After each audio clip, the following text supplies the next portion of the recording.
মাহমুদুল্লাহ রিয়াদকে অধিনায়ক করে বাংলাদেশ টি-20 বিশ্বকাপের দল ঘোষণা। ইনজুরিতে বিশ্বকাপ শেষ হয়ে যাচ্ছে তাসকিন আহমেদের। হ্যাঁ প্রিয় দর্শক, তাই এই নিয়ে বিস্তারিত জানতে হলে ভিডিওটি না টেনে শেষ পর্যন্ত দেখতে থাকুন। আর আপনি যদি আমাদের চ্যানেলে নতুন হয়ে থাকেন তাহলে এখনই সাবস্ক্রাইব করে রাখুন। আর ইতিমধ্যে সাবস্ক্রাইব করে থাকলে আপনাকে অসংখ্য ধন্যবাদ। বাংলাদেশের বিশ্বকাপ দল ধারার মতো আইসিসি যে কোনো ইভেন্টে আগে বাংলাদেশ দল ঘোষণাকে ঘিরে নানা নাটকীয়তা রয়েছে। এবারও তাই হচ্ছে। সব দেশ তাদের বিশ্বকাপ দল ঘোষণা করেছে, কিন্তু বাংলাদেশ এখনও বিশ্বকাপ দল ঘোষণা করেনি। বিশ্বকাপের স্কোয়াড আজ নয় কাল হবে, এমন করে চলছে দিন।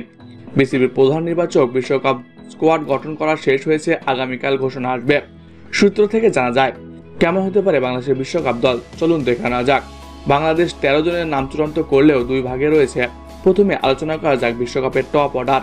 টপ অর্ডারের দায়িত্ব আছেন সৌম্য সরকার, তানজিদ হাসান তামিম, সাকিব আল হাসান ও নাজমুল হাসান শান্ত। 15 জনের মধ্যে 5 শেষ হয়েছে।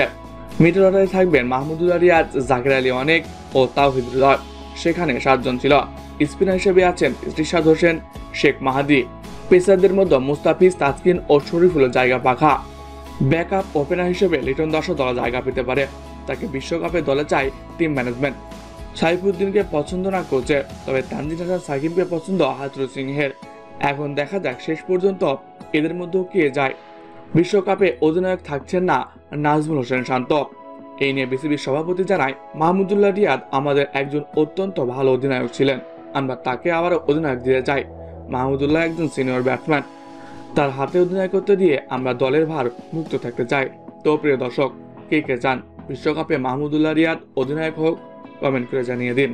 এছাড়াও খেলাধুলার সকল আপডেট সবার আগে পেতে হলে আমাদের চ্যানেলটি সাবস্ক্রাইব করতে ভুলবেন না। ধন্যবাদ সবাইকে।